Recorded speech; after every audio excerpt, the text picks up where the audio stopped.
Até já, obrigado.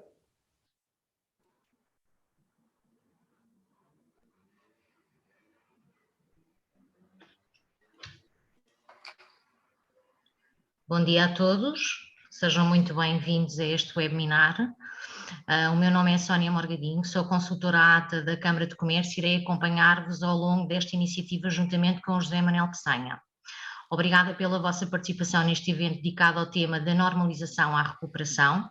Esta primeira sessão insere-se no ciclo dos webinars Insight, que tem como objetivo debater os principais temas que se destacaram na quarta edição do estudo Insight, um olhar sobre a internacionalização das PMEs, estudo este que analisa a internacionalização das empresas portuguesas.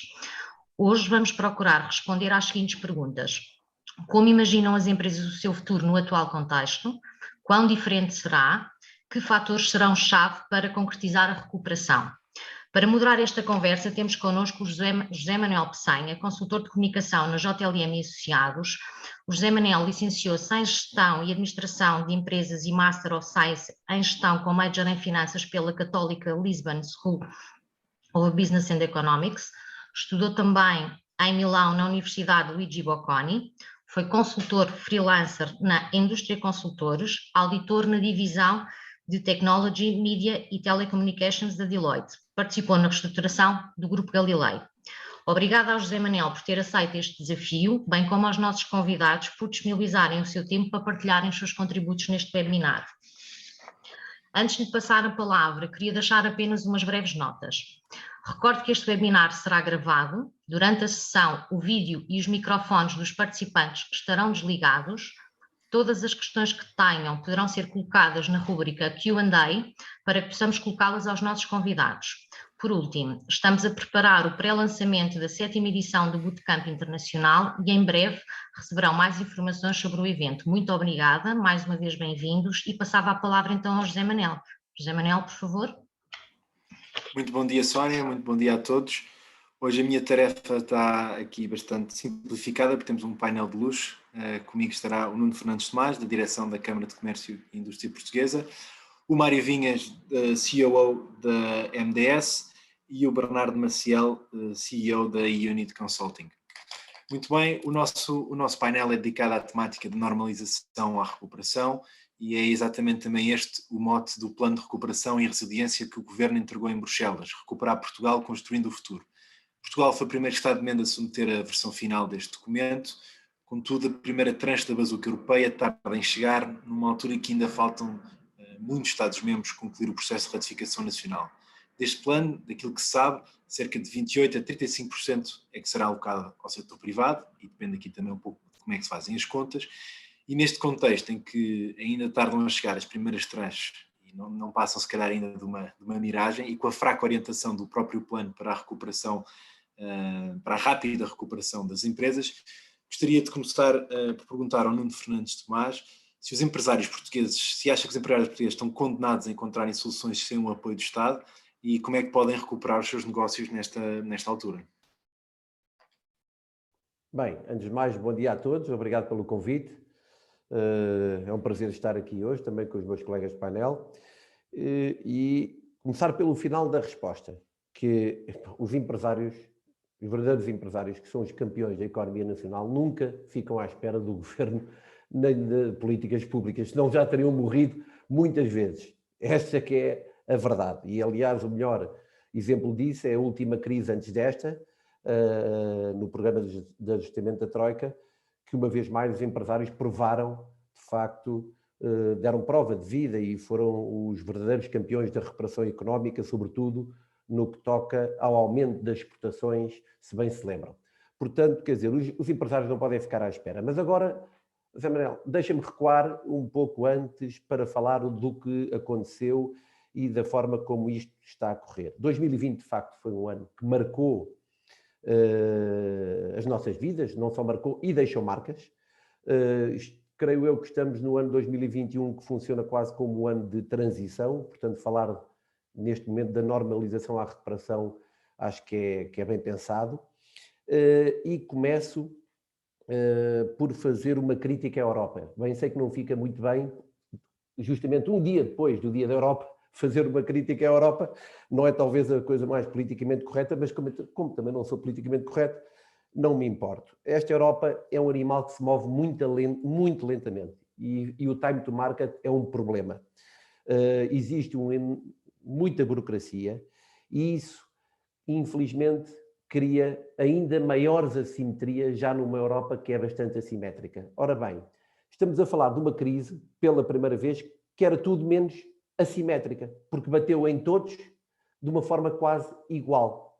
E nós, europeus, fizemos com que isto se tornasse assimétrico, o que é uma pena. O que é que eu quero dizer com isto? A resposta da Europa tem tardado muito em chegar ao terreno. E então, quando comparado com outro bloco, o bloco norte-americano que nós seguimos, é de facto de uma diferença brutal. Já passou quase 1 ano e meio desde o primeiro caso de Covid-19 na Europa, em Itália. Foi o primeiro. E os apoios, verdadeiros apoios, este PRR e outros, ainda não chegaram ao terreno. Reparem bem, estamos a falar não só do plano de recuperação e resiliência, on top of that, peço desculpa pelo inglesismo, estamos a falar de termos também o final do PT 2020, com ainda quase 11 mil milhões nos próximos anos, e também, em cima disso, o próximo quadro comunitário. Portanto, fundos não vão faltar, vamos ter muitos. Eu olho para o plano de recuperação e resiliência e sempre olhei como um instrumento, sobretudo, para reforçar a competitividade, recuperar o atraso que a nossa economia tem e, finalmente, aí sim, a razão por qual ele foi, enfim, veio à luz, fazer face aos danos da pandemia. Em relação ao desenho do plano, é claro que quem desenha um plano está sujeito a muitas críticas. O plano nunca iria ser perfeito aos olhos de toda a gente. Claro que não. Poderia ser mais orientado para o setor privado? Com certeza que sim, é a minha opinião. Mas de todas as críticas que eu possa fazer ao desenho do plano, para mim há uma que é central. E tenho assumido publicamente em entrevistas e junto do governo e junto dos fóruns onde me encontro presente, que é a capitalização, o tema da capitalização. Ou seja, é o tema da falta de orientação para a capitalização. Inicialmente tinha sido previsto 1,25 bilhões para a recapitalização, depois o documento esteve em consulta pública e bem, o governo quis ouvir vários fóruns e depois chegou ao final com, eventualmente, ter-se acesso a mais 2,3 de empréstimos para o tema da recapitalização. Mas volto a dizer que não chega. Não chega.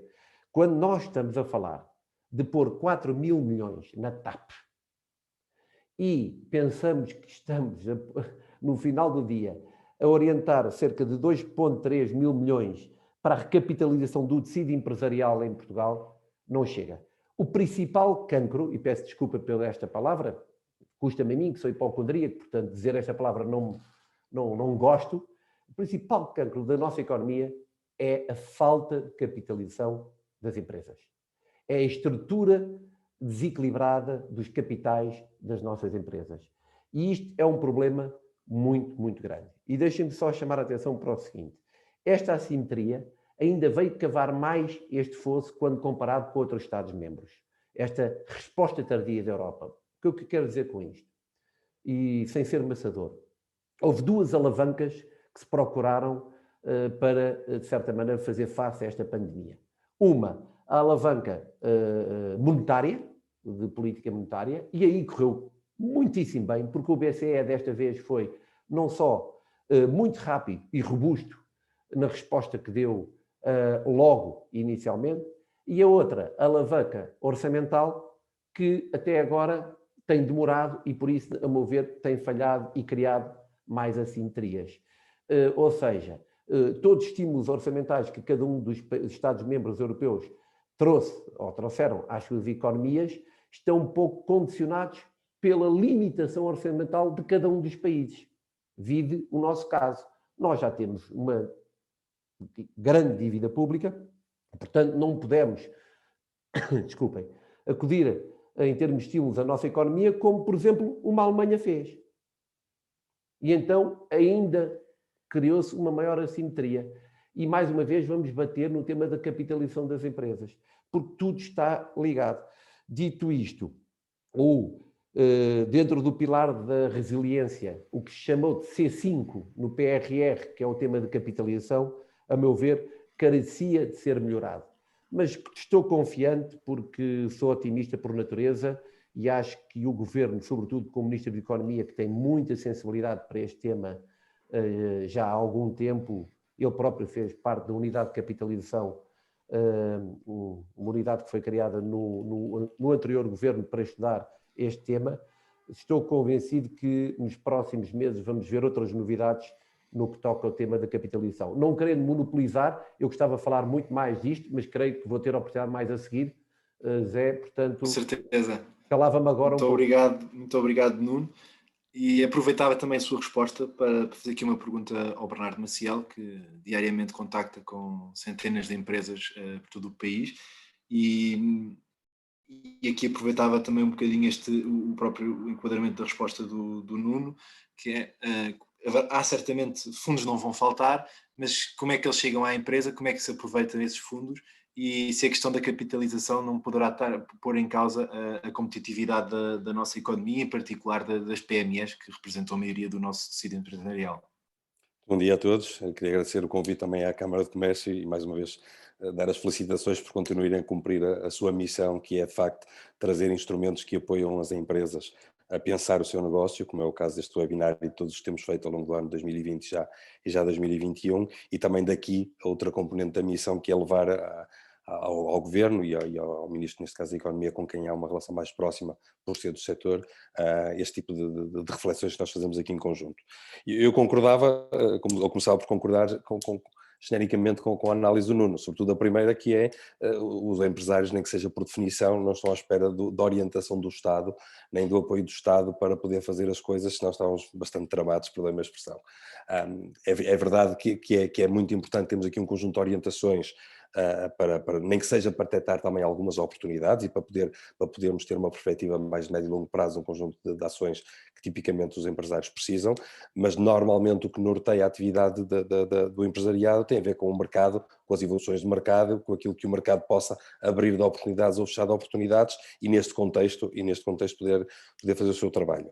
É óbvio que negligenciar ou passar à frente aquilo que foi o ano 2020 e o impacto da pandemia também seria uma idiotice pelo impacto de forma transversal, como também há pouco o Nuno explicou. De facto, nós temos aqui dois pontos críticos, mas que não são só reflexo da pandemia. A pandemia apenas deu-lhe uma maior dimensão e trouxe mais à ribalta. O tema da capitalização, a parte dos capitais, a estrutura de capitais bastante frágil, isto é recorrendo na nossa economia as empresas não terem capitais próprios, não terem autonomia financeira, não terem as suas contas devidamente estruturadas e consolidadas para poderem enfrentar este tipo de desafios de uma forma diferente, porque de facto exige uma robustez maior, e depois aquilo que os fundos, e neste caso pegando também na tua última questão, os fundos possam disponibilizar. Nós normalmente, e aqui puxando um bocadinho a brasa a nossa sardinha, da forma como nós também conduzimos o nosso negócio, nós quando conversamos com os nossos clientes tentamos perceber se o objetivo é conseguir um fundo ou desenvolver um projeto. E o ponto de partida é sempre muito relevante, que é, eu quero levar uma iniciativa empresarial, seja um projeto novo, uma empresa nova, um mercado novo, enfim, aquilo que estiver dentro no meu plano estratégico, e vou perceber que tipo de instrumentos diferentes é que existem para financiar e apoiar o meu projeto, ou digam lá que massa é que há aí e eu vou desenhar aqui um projeto de investimento para ir atrás disso. Obviamente, e aquilo também no seguimento que o Nuno falou, a primeira vertente é a mais relevante, é aquela que é mais estruturante, e para esse eu diria que vai havendo recorrentemente possibilidades de financiar, obviamente cada vez mais com um conjunto mais diversificado de fontes de financiamento. Vejam bem o tema do Banco de Fomento, que apesar de estar numa fase de arranque, já teve nos anos anteriores linhas de apoio ao investimento. Temos os private equity, as sociedades de fundos de investimento, a própria banca, apesar de tudo. Há um conjunto hoje de iniciativas de apoio ao financiamento. O que falta é, se calhar, maior conhecimento e maior disponibilidade, se quiserem, por parte dos empresários de agarrarem este tipo de oportunidades. Depois, a única vertente, e também puxando aqui ao tema do governo e dos Estados, como é que podem contribuir, eu não me quero imiscuir muito naquilo que é, além do feedback que foi dado à Câmara de Comércio, daquilo que é o resultado dos nossos contactos com as empresas, também quando vejo governos a falar como é que se deve gerir empresas, também fico um bocadinho arrepiada, portanto o contrário também evito fazê-lo, mas há aqui uma tendência de que nós devemos, enquanto empresários, perceber que acontece, nomeadamente aquilo que acontece ao nível da diplomacia económica e aquilo que acontece ao nível das relações entre os Estados. Só um segundo que, não sei se me estão a ouvir, apareceu-me aqui uma... Ok. E, portanto, Portugal tem aqui, ao nível dos mercados, um conjunto de oportunidades muito interessante, seja o que acontece ao nível da União Europeia, seja aquilo que acontece no seio da CPLP e dos conjuntos de grupos económicos associados aqui, desde a CDAO do Oeste Africano, que são 15 países e temos uma relação próxima via Guiné-Bissau, desde a Commonwealth, onde podemos ter acesso a este mercado de 49 países através da relação que temos com Moçambique, mais uma vez, cultural, económica e histórica, desde a relação com o Brasil e com o Mercosul, que são mais 4 países.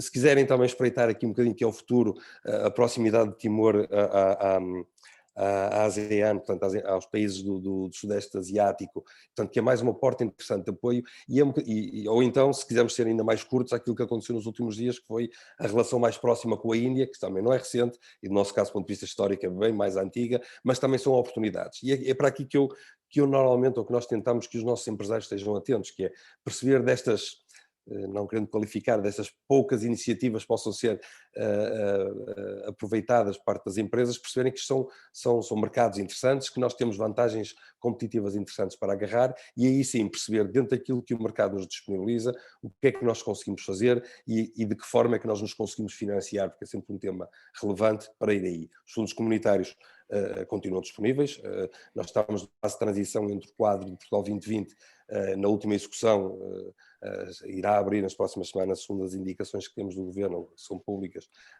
um último concurso de inovação produtiva e que pode ser muito interessante, estamos a falar de cerca de 400 milhões de euros e pode ser interessante. Eu diria que também nos últimos anos, recorrentemente 1 ou 2 vezes por ano, abrem este tipo de concursos, portanto se as empresas forem tendo esta perspectiva de investimento na sua estratégia, vai havendo sempre a oportunidade de poder financiar nestes programas. É evidente que elas têm tipologias específicas, mas que eu diria que são especificidades bastante abrangentes. Estamos a falar de aposta em inovação, aposta em sustentabilidade, aposta em digitalização, aposta na internacionalização, e eu diria que são quase incontornáveis estes eixos e, portanto, qualquer projeto que se pretende estruturante estará perfeitamente adequado, assim consigamos reunir os recursos humanos e financeiros e uma estratégia adequada para poder aproveitá-los.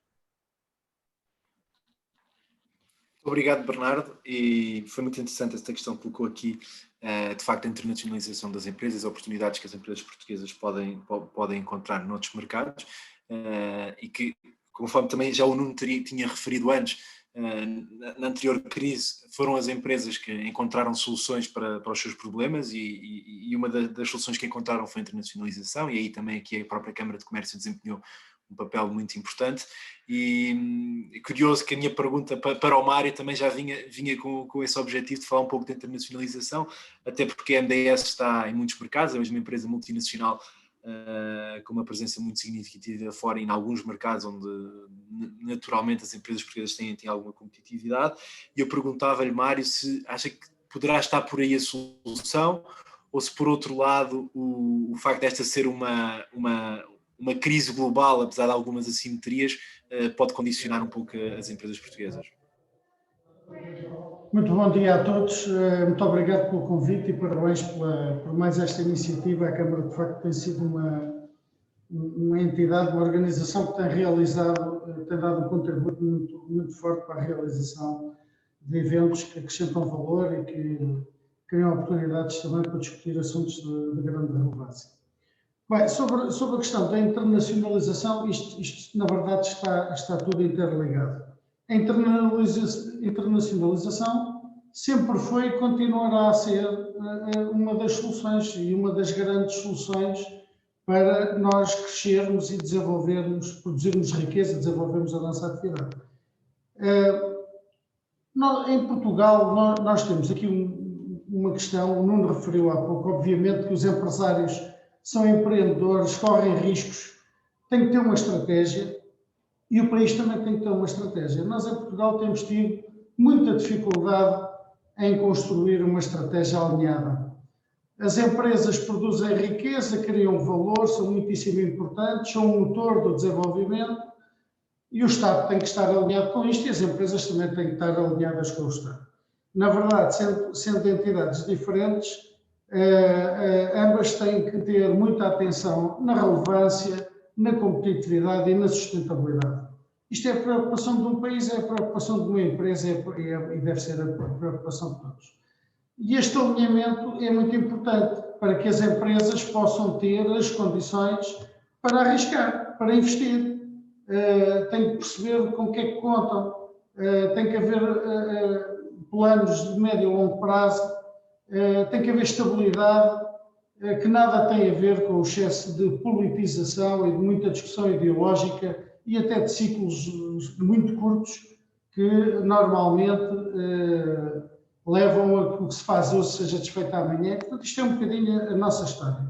Por isso, e até pela nossa dimensão e pelas competências que nós temos, nós olhamos para a internacionalização como uma grande oportunidade e temos sabido fazê-lo em muitos setores com muita competência e com muito sucesso.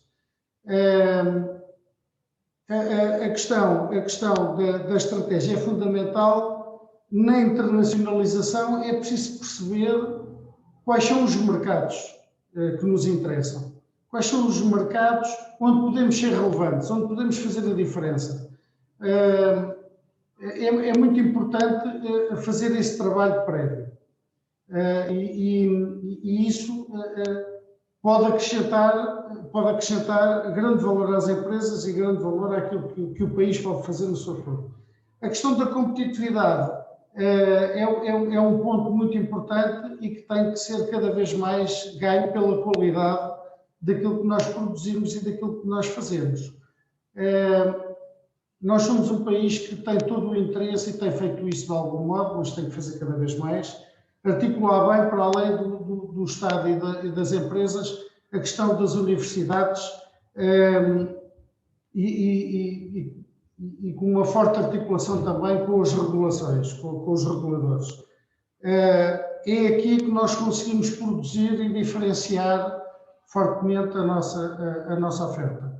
A internacionalização obriga a estudar, a planificar. Ter uma estratégia é fundamental. Não é só identificar os mercados, é identificar quais são os riscos que nós corremos quando vamos para fora. Internacionalizar tanto passa por exportar, como investir lá fora, em ativos, em pessoas,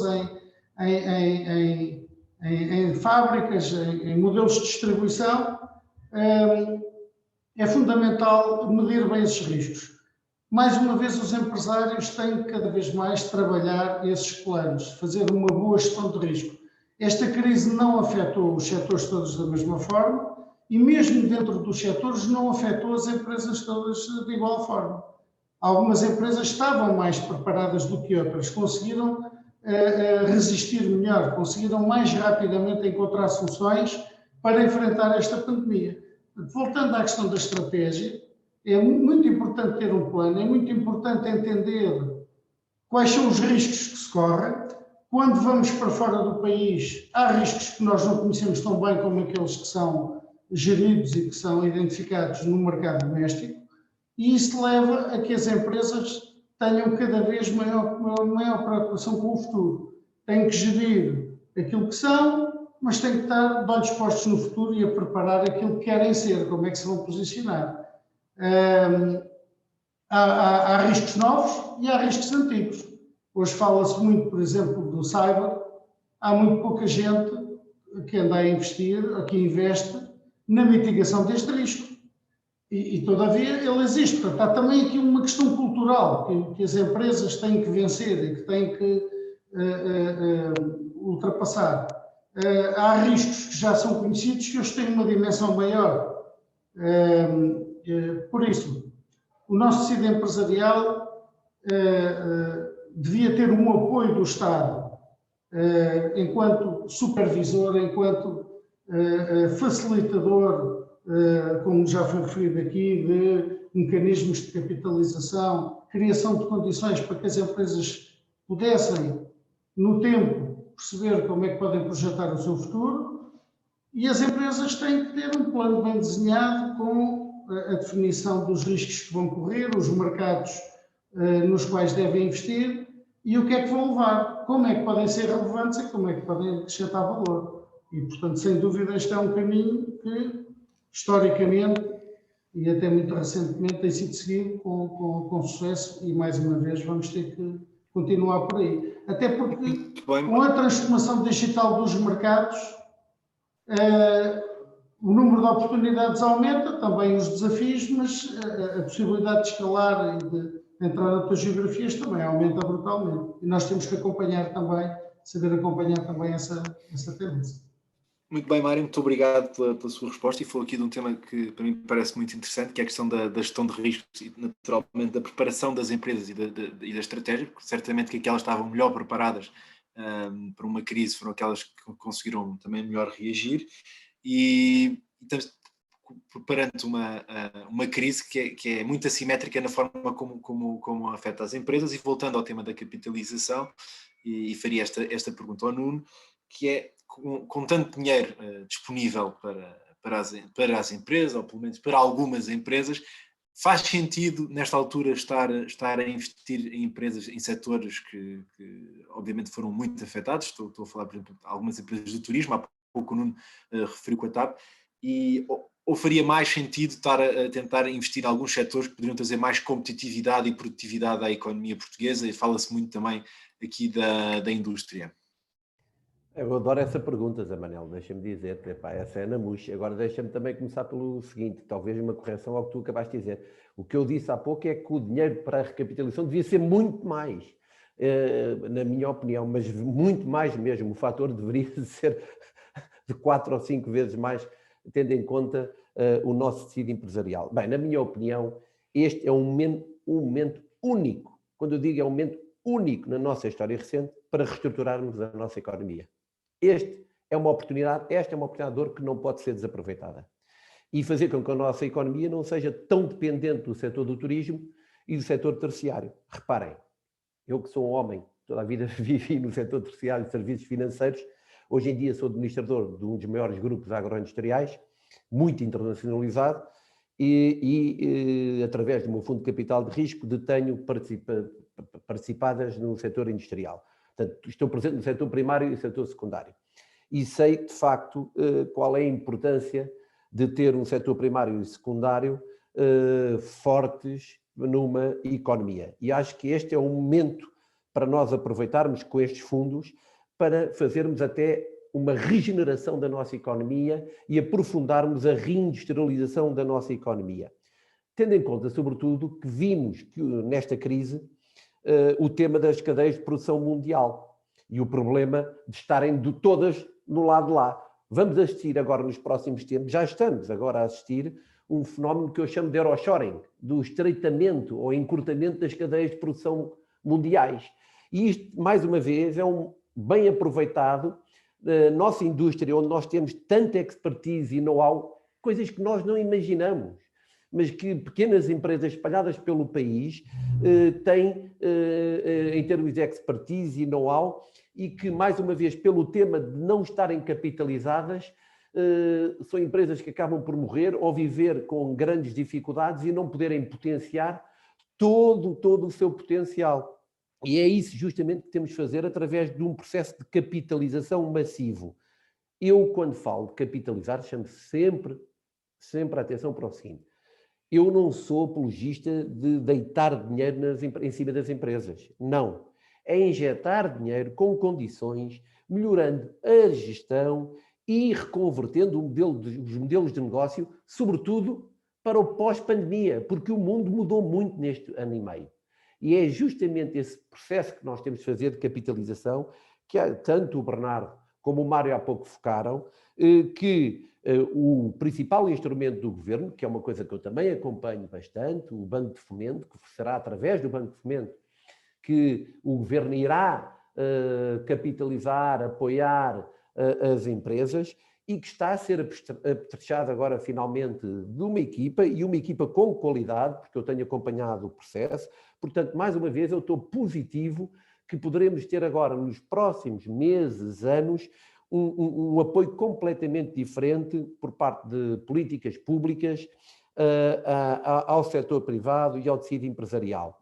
Não posso fugir, mas aí faço esse disclaimer, vou puxar a brasa à minha sardinha, dos fundos de capital de risco, que são instrumentos essenciais, porque são operadores privados que conhecem o terreno, que fazem e sabem fazer a seleção dos investimentos ou dos ativos onde investir, ou os ativos que merecem ser investidos.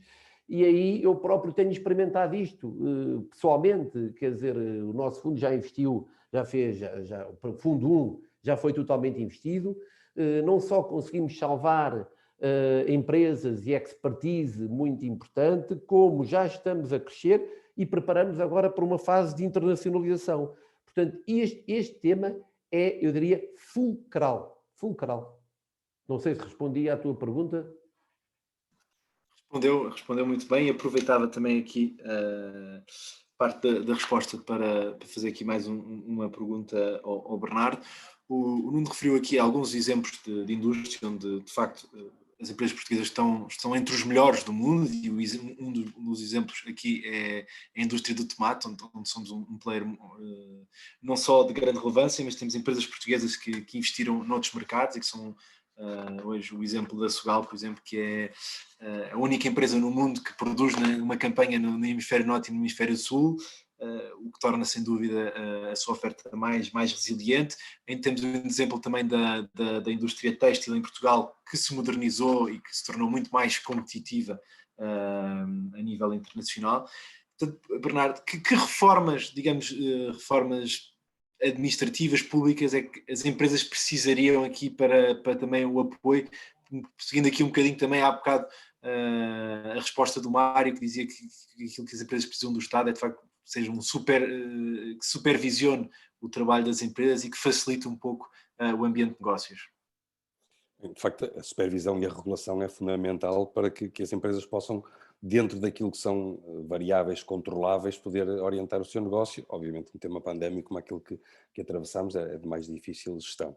De facto, aqui eu ia um bocadinho também atrás daquilo que o Nuno refere, ou seja, o tema da capitalização é fundamental. Nós, se não tivermos, e se atentarmos até à forma como, enquanto particulares, as recomendações são dadas aos indivíduos e à sociedade, que é, num contexto deste, olhar para aquilo que é o nosso orçamento, olhar para aquilo que são as nossas despesas, olhar para aquilo que é o dinheiro que nós podemos contar, olhar para aquilo que possam ser as formas de eu diversificar ou aumentar o meu rendimento, é fundamental.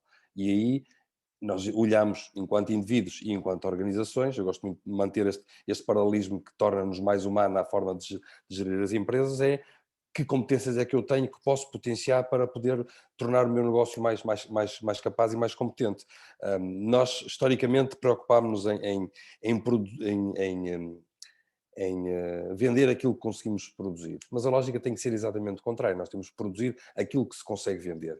E esta visão naquilo que o mercado nos apresenta não pode nunca deixar de estar na mente dos empresários, e obviamente o tema do Estado e da regulamentação associada. Mas como eu dizia até um bocadinho naquela visão geoestratégica, temos aqui um conjunto de oportunidades que, se estivermos, e se calhar até nos exemplos que acabaste de dar, se estivermos atentos àquilo que a economia e os mercados nos permitem, conseguimos fazer crescer empresas portuguesas. Uma das características base das nossas empresas é que são especificamente pequenas e médias empresas. Estamos a falar de algumas centenas de milhares de PMEs, caracterizadas por dois pontos principais. Altamente familiares. Segundo, muito competentes do ponto de vista técnico, ou seja, dominam de facto o seu negócio, seja ele dos setores tradicionais, como falaste, da agroindústria, como pode ser do calçado, pode ser do têxtil, pode ser do têxtil vestuário, da metalomecânica, enfim, podíamos ir por aí fora, um conjunto de setores tradicionais em que nós temos vindo, apesar de algumas dificuldades, e recordemos que os últimos 37 anos, comemoramos agora a nossa adesão à União Europeia, temos tido um conjunto de desafios, seja por necessidade de reforma, de inovação, de aproximação daquilo que é a média da União Europeia, seja também pelas concorrências que depois foram aparecendo, primeiro na Ásia, depois no leste europeu, etc. As empresas têm tido esta capacidade de se reconverter e ir sempre crescendo ao nível da qualidade, da diferenciação e da inovação. Agora, não nos podemos esquecer que esta característica de serem PME obriga a um comportamento por parte dos empresários quase esquizofrénico, que é, por um lado, estar lá em cima a ver o caminho, a ter uma visão do que é que o mercado tem, para onde é que eu tenho que guiar o meu negócio, e depois rapidamente descer à terra e olhar para o curto prazo e olhar para a operação. E só é possível continuar a funcionar desta forma se depois, à volta, conseguimos criar um conjunto de competências alargado nas áreas de suporte, sejam eles da área do marketing, da área da inovação, da área dos mercados, da internacionalização, seja através de redes colaborativas, como o Mário falava há pouco também, e é um ponto sempre muito interessante, que tem a ver com a colaboração com as entidades do sistema científico, as universidades, serem as empresas a puxarem, porque são as empresas que veem lá fora o que é que está a ser preciso, do ponto de vista do mercado, para depois desafiar também internamente as universidades que terão essa capacidade para poder inovar. E, portanto, todo este ecossistema, se for, mais uma vez aí sim, com a orientação do Estado ou com a facilitação do Estado, pode ser, pode ser uma dinâmica bastante positiva.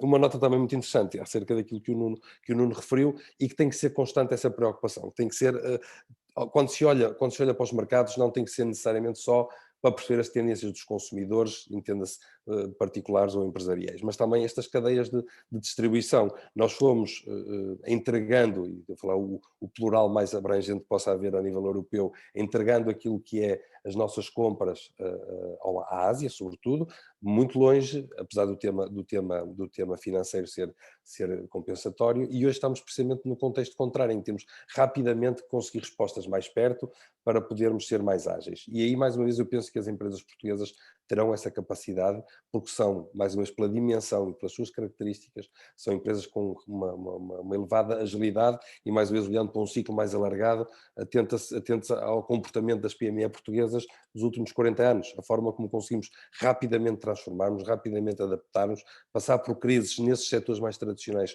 bastante profundos, seja ao nível das matérias-primas, ao nível das crises energéticas que também tivemos, seja também das concorrências de países que combatem via preço num conjunto de setores, conseguimos transformar e crescer. E eu penso que o foco tem que estar muito aí, nesta capacidade de nos orientarmos por aquilo que o mercado dita, olhar para dentro, percebermos que vantagens competitivas é que nós temos, o que é que nos caracteriza e rapidamente rodearmos, e mais uma vez também falando de nós, mas também de um conjunto de empresas e de áreas de negócio que possam estar à nossa volta para, de forma complementar e holística, nos ajudar a dar saltos, nos ajudar a sermos mais competitivos, porque numa PME nós não conseguimos compor tudo aquilo que são as áreas específicas de competência que as empresas precisam ter. E aí, de facto, a colaboração e a forma de trabalhar em rede é crítica.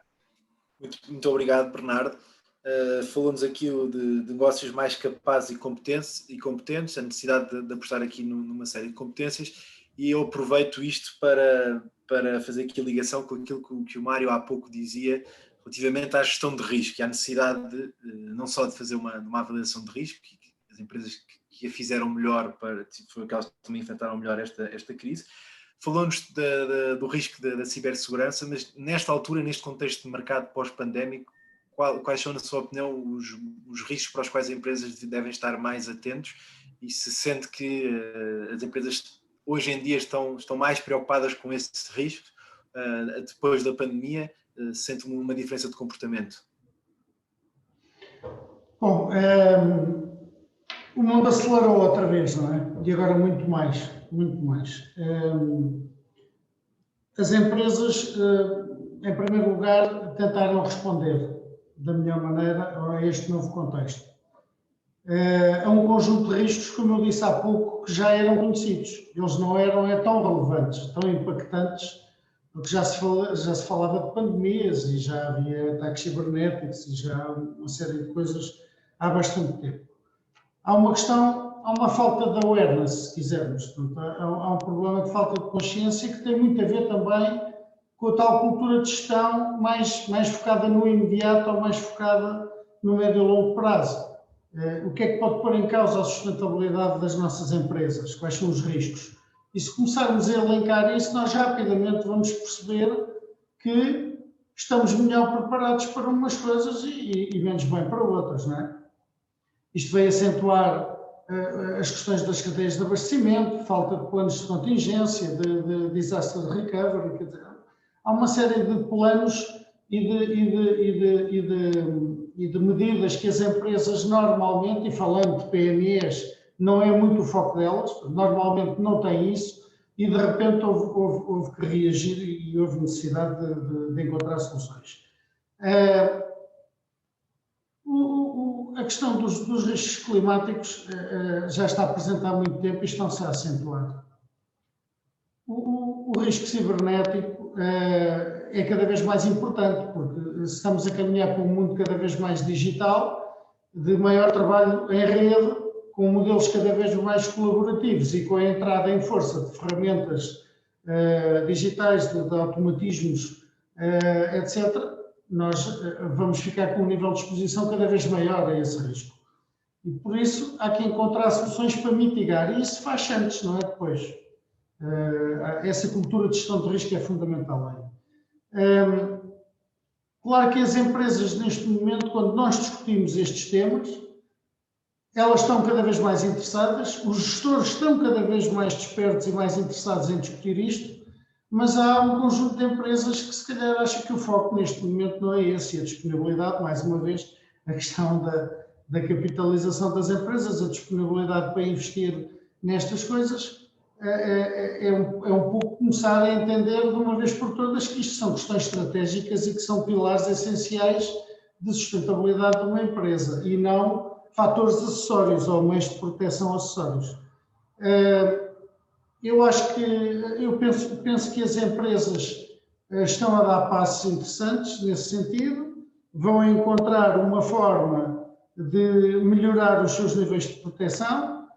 Outra área em que as empresas e as pessoas individualmente sentiram uma grande necessidade de melhoria foi a área da proteção das pessoas. Isto colocou em causa, de um modo absolutamente transversal, a saúde das pessoas, o bem mais precioso, e no mundo inteiro, por igual, quase por igual. E por isso as empresas estão cada vez mais atentas a isto. O que é que está aqui no meio de tudo isto? Estão pessoas.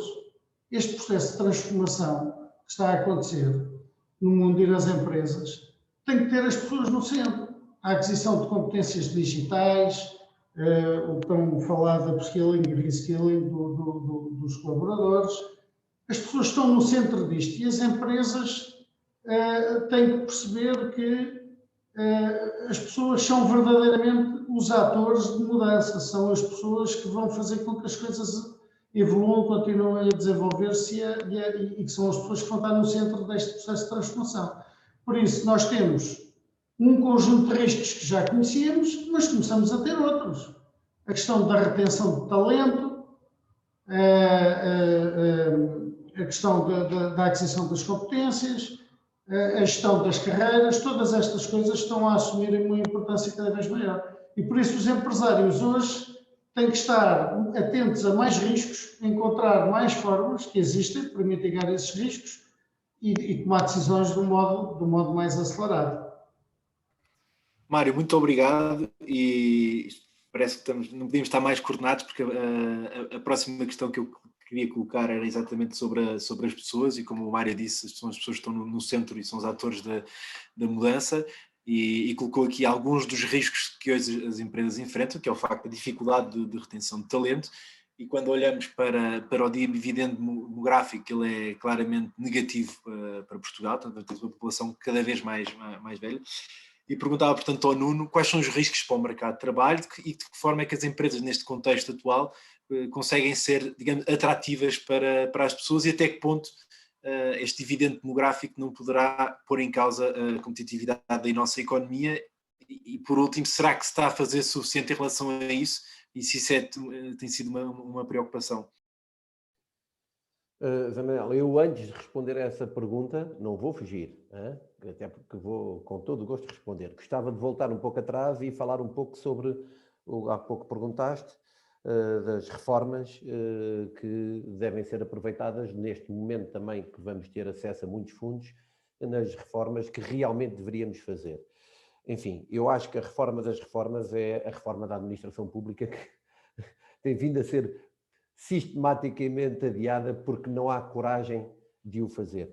E esta, eu acho que é a mãe de todas as reformas. E dentro desta reforma estão outras, a justiça económica, tem que ser tudo muito mais rápido, temos que viver num ambiente muito mais competitivo. O tema dos licenciamentos, tudo o que agilize e que faça com que o time to market seja muito mais rápido para investidores é fundamental. E o que nós vemos ultimamente neste ano e tal é que quando tens a função pública em teletrabalho, as coisas ainda se tornam mais complicadas e continuam em teletrabalho. Quer dizer, há aqui coisas que de facto já deveriam ter sido mudadas e espero que agora nas próximas semanas o Governo volte ao tema do teletrabalho, porque já não se justifica ninguém estar em teletrabalho. Em relação ao tema da reforma da administração pública, e vemos consagrado o PRR, a digitalização, aliás, um grande montante, é o C19, no que toca à digitalização da administração pública. Ora bem, estamos a falar em investir muitos milhões, centenas de milhões, numa digitalização da administração pública, então o resultado não pode ser outro que menos funcionários públicos. Porque só alguma coisa vai dar errado aqui. Então não percebo o que é a digitalização. Então estamos a falar se calhar de apenas software. O plano refere até mais contratação de funcionários públicos. Esse é que é o tema. É que para já temos que ter métricas e KPIs nestes tipos de instrumentos. Que foi uma coisa que não vimos. Agora descobrimos que havia uma data de páginas, 1700 e tal páginas, que nós não tivemos conhecimento e que andavam a ser trocadas entre o Governo e a Comissão Europeia. Meus amigos, isto não há cá magia. Quer dizer, quando há dinheiro da Europa, there are a lot of strings attached. Quer dizer, vem com uma série de condições. E quem pensa o contrário, é de uma ingenuidade brutal. Portanto, agora descobriu-se que há um documento que ninguém via, com uma série de condições. Vamos lá ver, porque eu ainda não tive acesso ao documento, o que é que está plasmado nesse documento. Agora, no tema da digitalização da administração pública, se vai haver, e estão consagrados centenas de milhões de euros, tem que resultar em menos funcionários públicos. Isto para mim é evidente. Também, já agora em relação aos fundos e ao dinheiro que vem da Europa, só fazer este comentário. Não vai ser fácil, aliás, não tem sido fácil ao longo dos últimos anos, e agora ainda menos pelo calendário, pelo timeline, executar todos estes fundos num tão curto espaço de tempo. Portanto, chama a atenção que muito trabalho vai ter que ser feito aí, e empresas como a do Bernardo são essenciais para ajudar os investidores, os empresários e as empresas a poderem, e o país a executar estes montantes. Agora, voltando à tua pergunta original, porque não queria ser acusado de fugir à resposta. Ainda hoje vimos numa capa de um dos jornais que o impacto da pandemia no trabalho foi 4 vezes superior ao da última crise financeira. Enfim, o mercado de trabalho, pegando o que o Mário há pouco dizia, e bem, o mercado de trabalho já estava a mudar e muito, num mundo que já estava muito acelerado, com o tema da computação quântica, com o tema da inteligência artificial, com o tema da robótica, já estava a mexer muito com o mercado de trabalho. Mas esta pandemia veio, de facto, meter ainda um nível de aceleração maior neste mercado. E não estamos nem sequer a falar do tema do teletrabalho, do reskilling, como o Mário há bocado e bem focou. Estamos a falar que, de facto, é um tema que vai exigir muito pensamento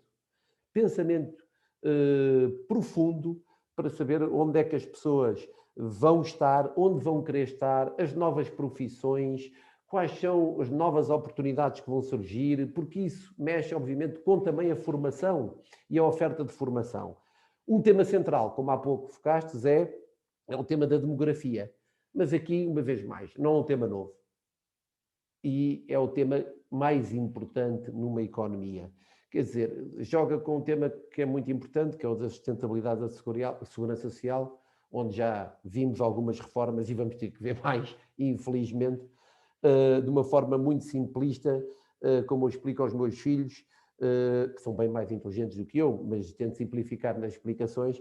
Quando há menos população ativa e há mais pessoas na reforma, não quadra. Há qualquer coisa que não quadra. Portanto, eu explico-lhes e tento explicar que eles que estão a começar agora a trabalhar têm que começar a poupar dinheiro desde já, porque não vão ter uma reforma. E vão ter que fazer savings. E num país onde, por mais bem preparados que eles sejam, que hoje em dia são muito mais bem preparados que a minha geração, os meus filhos saíram com um nível de preparação muito melhor do que a minha, pá, não vão além dos 1000 euros de ordenado nos primeiros, quer dizer, anos. Pelo menos nos primeiros anos. Portanto, estamos aqui perante um desafio muito complicado para as gerações futuras, não sendo ou não querendo ser fatalista, que é como é que estas pessoas que são extraordinariamente bem formadas, que têm hoje em dia skills que na minha geração não tinha, vão ganhar o que ganham, vão começar desde logo a fazer poupanças. Isto é um tema que me preocupa, porque tenho 4 filhos, e eu acho que isto, de uma forma direta ou indireta, é um convite para a imigração, para eles irem lá para fora, porque lá fora podem não ter sol, podem não ter umas coisas muito importantes para a qualidade de vida, mas ganham bastante mais. Então o que é que estamos a assistir? Estamos a assistir, infelizmente, gerações, muita massa cinzenta, a tomarem a decisão de vou lá para fora os próximos 20 anos de vida e quando vier venho para gozar a vida e gozar este país que de facto tem condições únicas. E é isso que temos que alterar neste mundo que está muito acelerado no que toca ao mercado de trabalho. Temos que aqui fazer um pensamento profundo, uma reflexão profunda, como é que nós poderemos dar condições aos nossos jovens para permanecerem neste país, porque não haja dúvida, estes jovens são muitíssimo bem preparados. Era isso que eu tinha a dizer.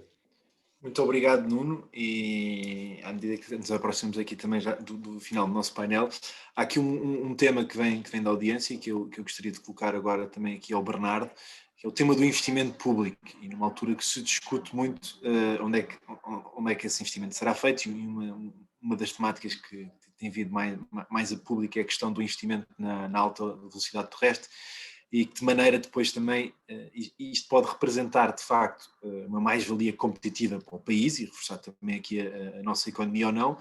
E portanto a minha pergunta é um bocadinho mais genérica, até porque não temos muito tempo, que é para onde deverá ser canalizado este investimento público e que preocupações é que esse investimento deve ter para de facto ser competitivo para a nossa economia?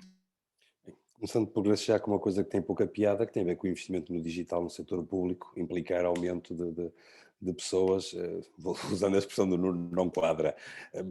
Eventualmente começa-me a preocupar aqui propor a alguns clientes a digitalização do seu negócio, quando a consequência pode ser o aumento dos recursos humanos em número e, portanto, não faz muito sentido, a não ser que o mercado esteja a crescer, está-nos a escapar alguma coisa aqui, e, portanto, enfim, tem pouca piada, mas de facto é preocupante.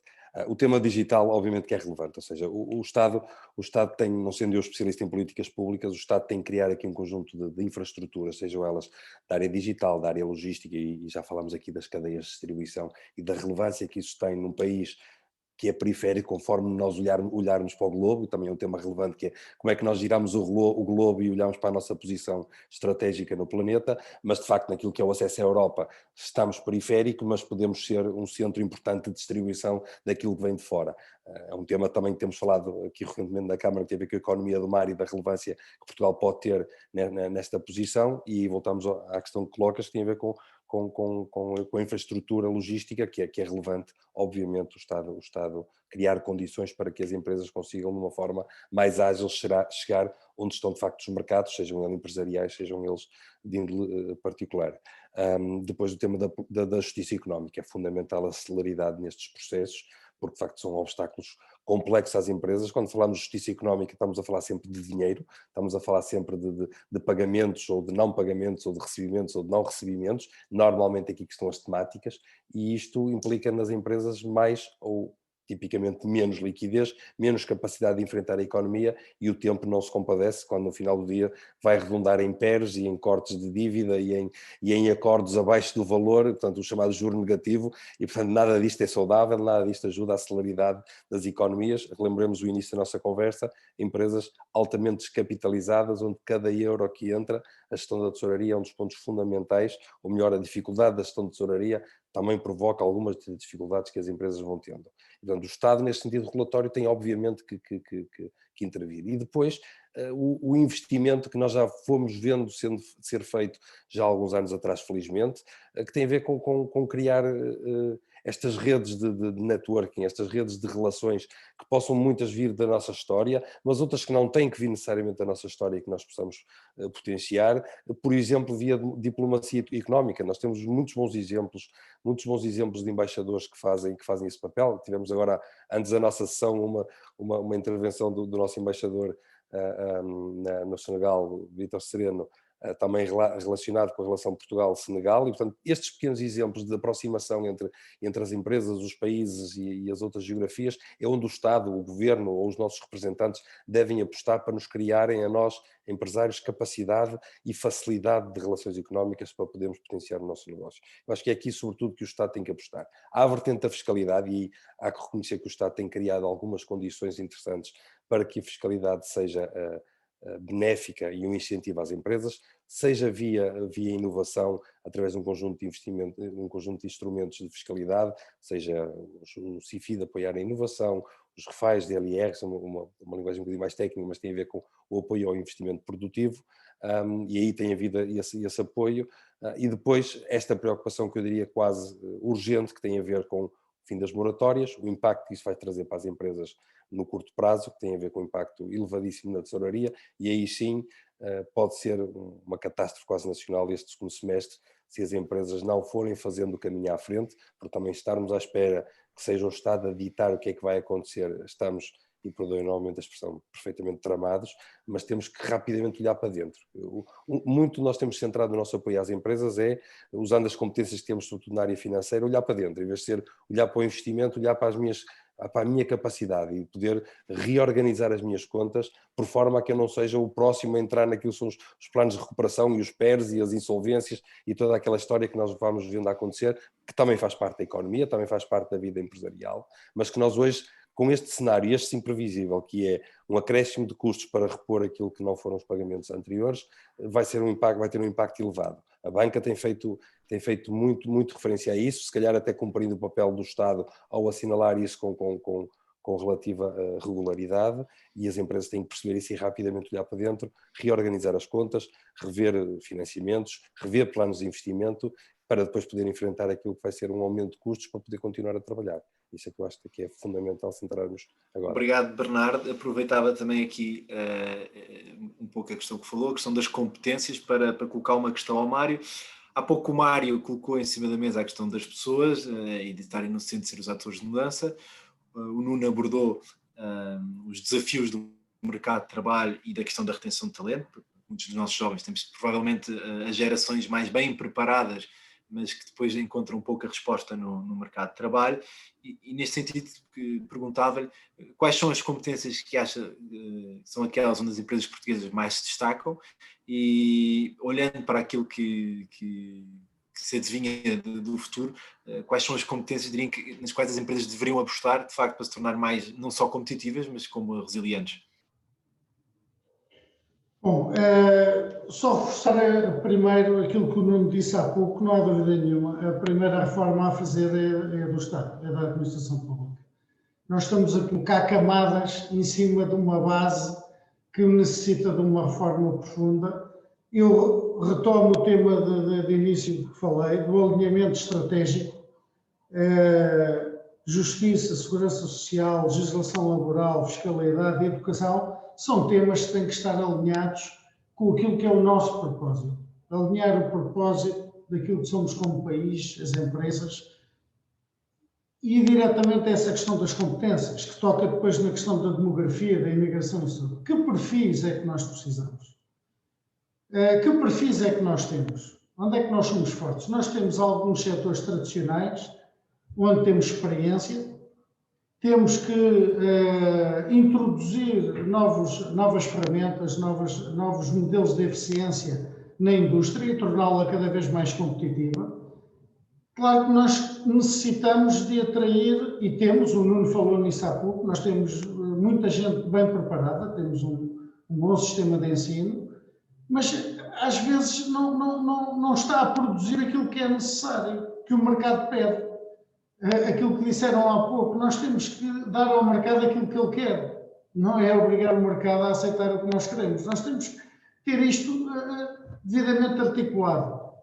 E por isso, quais são os perfis, quais são as competências que as pessoas têm que ter para enfrentar este desafio? Nós temos uma quantidade de gente, temos um problema de literacia digital, temos uma quantidade de gente que não está preparada para lidar com uma série de coisas que tem que ser devidamente formada. Algumas pessoas, se calhar, vão ter que ser convertidas. Nós assistimos, a pandemia obrigou algumas empresas a alterar a tipologia de produtos que faziam. Assistimos a tantos casos desses. Esta agilidade é muito importante, mas, sobretudo, as políticas que são definidas têm que ir ao encontro destas necessidades. E temos que trabalhar todos em conjunto para produzir aquilo que é necessário.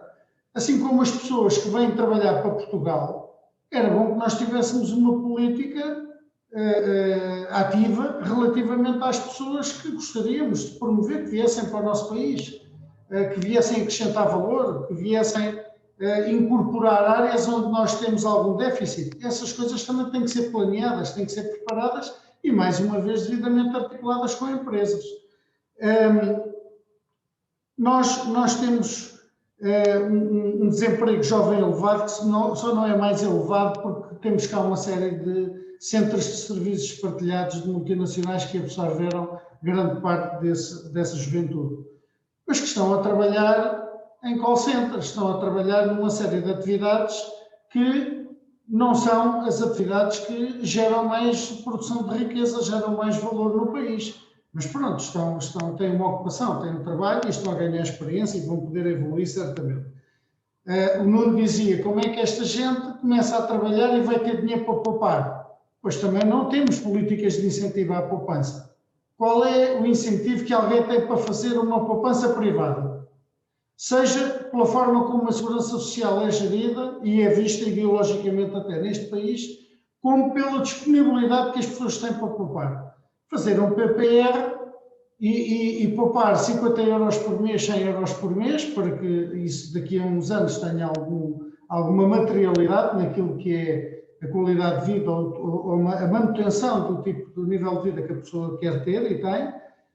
Muita gente não tem essa capacidade. Por isso, acho que há aqui um conjunto de fatores que têm que ser devidamente trabalhados, em conjunto, articulados, para produzirmos depois, no fim, aquilo que são os resultados que são necessários. E isto está tudo ligado, mais uma vez. Obrigado, Mário. Nós estamos mesmo aqui a chegar ao fim do nosso tempo.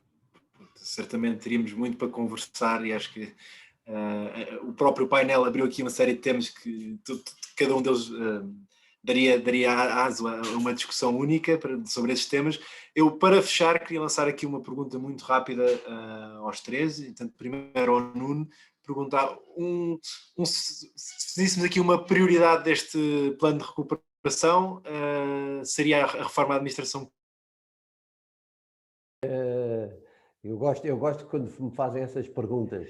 Com uma prioridade, eu pareço sempre com duas ou três, não consigo só parecer com uma. Eu diria duas prioridades, vá lá, capitalização, eu não vou fugir, eu aqui tenho uma cassete, capitalização, porque é de facto a pedra-toque para a nossa economia, é uma economia subcapitalizada. Eu nem quero falar de uma coisa, há uma estatística que vai aparecer agora, que diz que mais de 50% das empresas nacionais nem o respeitam, nem sequer o Código 35º das sociedades comerciais. Reparem bem.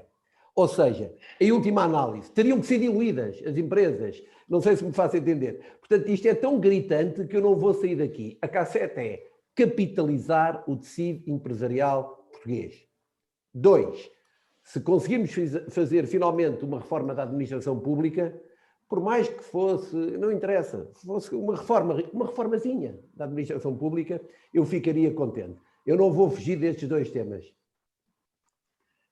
Muito bem, obrigado, Bernardo. Faço assim também a mesma pergunta. Se eu repetir, uma do Nuno não conta, portanto, capitalização claramente. Reparem, o próprio Estado colocou num conjunto de instrumentos de apoio de combate à pandemia o haver capitais próprios positivos, e batia neste tema que o Nuno dizia há pouco, ou seja, não cumprir o artigo 35 e um conjunto de problemáticas, aí se calhar o Estado ajudou a recuperar e a recapitalizar algumas empresas, neste caso a custo dos empresários de repor alguns capitais para poder receber algum apoio, foi uma coisa um bocadinho perversa, mas de facto é prioritário trabalhar o tema da capitalização com juízo, acrescentava isto como subtítulo, ou seja, de reestruturar as empresas e podermos ter capacidade para crescer. Depois o tema da estratégia, ou seja, o conseguir-se trabalhar os negócios de forma planeada e com planeamento estratégico muito bem conseguido. Acho que é crítico as empresas trabalharem não só com o foco no curto prazo, o tema dinheiro obviamente é fundamental para não estarmos preocupados com o ter trabalho no dia a seguir, obviamente, mas a segunda derivada tem que ser esta, é onde é que eu vou pôr esta massa, onde é que eu vou pôr este dinheiro que vou conseguir, e é um planeamento estratégico para eu conseguir levar o meu negócio para a frente. Não gasto mais tempo, Zé, obrigado. Obrigado, Bernardo. Mário, assumindo que a capitalização estamos de acordo? Claro, nem vale a pena falar nisso, porque senão era um reforço. Não, eu destaco três temas. O tema da reforma da administração pública, obviamente, sobretudo naqueles pilares que eu referi há pouco, é fundamental, porque senão pode-se colocar o dinheiro que quisermos, as pessoas que quisermos, isto não funciona. As coisas têm que funcionar. Senão não vamos tirar partido de nada, não vamos otimizar, não vamos fazer aquilo que poderíamos fazer. Vamos ter um desperdício enorme e é isso que andamos a assistir ciclicamente e continuadamente, muito desperdício. Em segundo lugar, competências de gestão e de liderança. Okay? Nós temos muito a ganhar como país se investirmos muito nessa matéria. Há muitas áreas que não são geridas por gestores. Há muitas entidades que necessitam de ter melhores gestores e melhores lideranças. Isso é fundamental e está mais do que identificado em Portugal. Temos muitas lacunas a esse nível. Acho que é importante assumir isto e investir muito aí. E depois a questão das competências para os novos tempos, que é garantir que as pessoas vão conseguir ter capacidade para conseguir trabalhar, produzir, com as competências necessárias para lidar com este novo mundo, cada vez mais automatizado, mais acelerado. Há novas funções que vão surgir, há outras que provavelmente têm que ser reconvertidas, mas isto exige um trabalho profundo das empresas, com apoio, claro, de várias empresas, como a minha, como a do Bernardo, como das câmaras de comércio, etc. Todos podemos ser, que trabalhamos com muitos setores de atividade e como consultores de risco, neste caso, e corretagem de seguros, nós acompanhamos muito de perto todas as atividades e todas as empresas e podemos ajudar bastante nesses passos que são fundamentais para melhorar aquilo que eu dizia há pouco, o risco das empresas, torná-las mais eficientes, mais competitivas e mais relevantes, que acho que é fundamental para o sucesso. Muito bem, muito obrigado a todos, foi para mim um prazer estar aqui convosco e antes de passar a palavra à Sónia, lançava aqui o desafio à Câmara, que de facto acho que temos de ter aqui um outro webinar, um sobre capitalização de empresas e um sobre a reforma administrativa do Estado, porque foram aqui duas temáticas que ficaram bem assentes. Sónia, passo-lhe a palavra. Muito bem, obrigada. Agradeço ao José Manuel a excelente moderação, aos nossos convidados que estiveram connosco e à nossa audiência que nos acompanhou nesta última hora. Só muito breve, tal como referi no início, estamos a fazer o lançamento da 7ª edição do Bootcamp Internacional e por nos estarem a acompanhar neste ciclo irão receber em primeira mão toda a informação sobre o evento, que irá reunir diversos profissionais com o objetivo de partilhar as principais tendências, experiências, boas práticas, estratégias e ferramentas para uma internacionalização bem-sucedida. A inscrição é gratuita, por isso agarre esta oportunidade de contactar com oradores de referência, obter conteúdos especializados, experimentar a nossa web app, visitar a área de exposição virtual, fazer networking e deixar-se surpreender por tudo o que temos planeado para si. Não se esqueça que nos dias 12 e 14 de maio estaremos de volta à mesma hora para conversar sobre os desafios da atividade comercial internacional em tempos de teletrabalho e distanciamentos sociais e planos de contingência, para lidar com contextos de enorme incerteza. Mais uma vez, muito obrigada a todos os participantes, ao nosso painel e ao nosso moderador e desejo uma boa semana. Muito obrigada. Um bom dia. Obrigada a todos. Bom dia. Obrigada. Obrigado, Bom dia. boa tarde. Muito obrigado. Obrigado.